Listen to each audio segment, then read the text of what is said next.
नमस्कार, सम्माननीय जेसीबीहरू अनि यहाँ उपस्थित मण्डली दिदीबहिनीहरूमा म शर्मिला गुरुङ।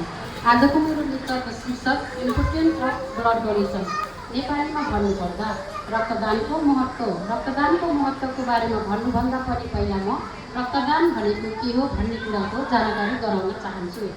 रक्तदान भनेको आफ्नो रगत स्वेच्छाले रक्त बैंक वा स्वास्थ्य संस्थालाई प्रदान गरिने प्रक्रिया हो, जसलाई आवश्यक परेका बिरामीहरूको उपचार तथा जीवन बचाउन प्रयोग गरिन्छ। सरल भाषामा भन्नुपर्दा रक्तदान भनेको अरूको जीवन बचाउन आफ्नो रगत स्वेच्छाले दिने प्रक्रिया हो, जस्तै दुर्घटना, शल्यक्रिया, प्रसुति, क्यान्सर तथा अन्य गम्भीर रोगका बिरामीहरूलाई रगतको आवश्यकता पर्दछ। रक्तदानलाई जीवनदान पनि भनिन्छ, किनकि एक व्यक्तिले दिएको रगतले धेरै मानिसहरूको ज्यान बचाउन सकिन्छ। दान गरिएको रगतलाई विभिन्न भागमा छुट्याउन सकिन्छ। रेड ब्लड सेलको काम शरीरमा अक्सिजन पुर्याउँछ। प्लाज्माले पोषक तत्त्व र प्रोटिन बोक्ने तरल भाग प्लाज्मा हो। प्लेटलेट्स रगत जम्न मद्दत गर्छ। सेतो रक्तकोष WBC रोगसँग लड्न मद्दत गर्छ। अब भने कुरा गरौँ, कस्ता व्यक्तिहरूले रक्तदान गर्न सकिन्छ त? रक्तदान गर्न योग्य व्यक्तिहरू उमेर 18 देखि 65 वर्षसम्मको हुनुपर्दछ। तौल कम्तीमा पनि 45 देखि 50 केजीसम्मको हुनुपर्दछ। शारीरिक रूपमा स्वस्थ हुनुपर्दछ। शरीरमा हेमोग्लोबिन पर्याप्त मात्रामा हुनुपर्दछ। कुनै गम्भीर सङ्क्रमण रोग भएको हुनु हुँदैन।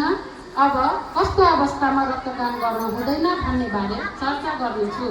ज्वरो वा सङ्क्रमण भएको बेला, गर्भवती महिला, हालै ठुलो शल्यक्रिया भएको बेला, अत्याधिक कमजोर वा रक्त अल्पता भएको बेला पनि रक्तदान गर्न सकिँदैन।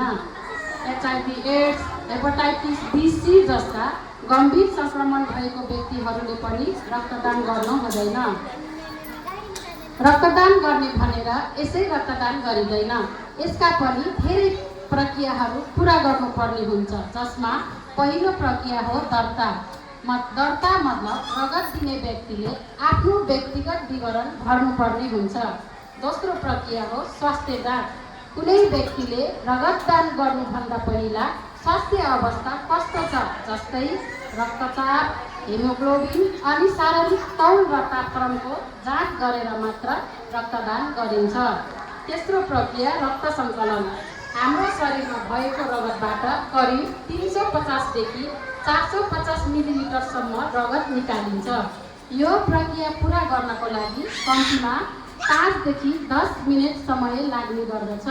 अब भने अन्तिम प्रक्रिया हो विश्राम।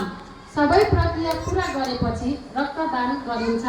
रगत दान गरिसकेपछि रक्तदाताहरूलाई केही समय विश्राम अथवा आराम गराइन्छ र पोषिलो तथा पौष्टिक खानाहरू जस्तै जुस, फलफुल, अन्डा आदि खाना दिइन्छ। अब भने म रक्तदानपछि ध्यान दिनुपर्ने कुराहरूको बारेमा प्रश्न पार्नेछु।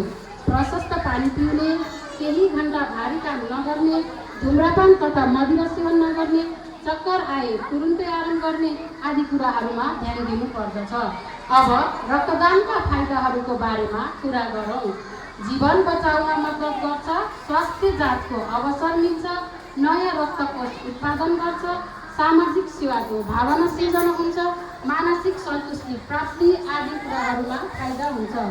अब भने म रगतको प्रकार वा समूहको बारेमा चर्चा गर्नेछु।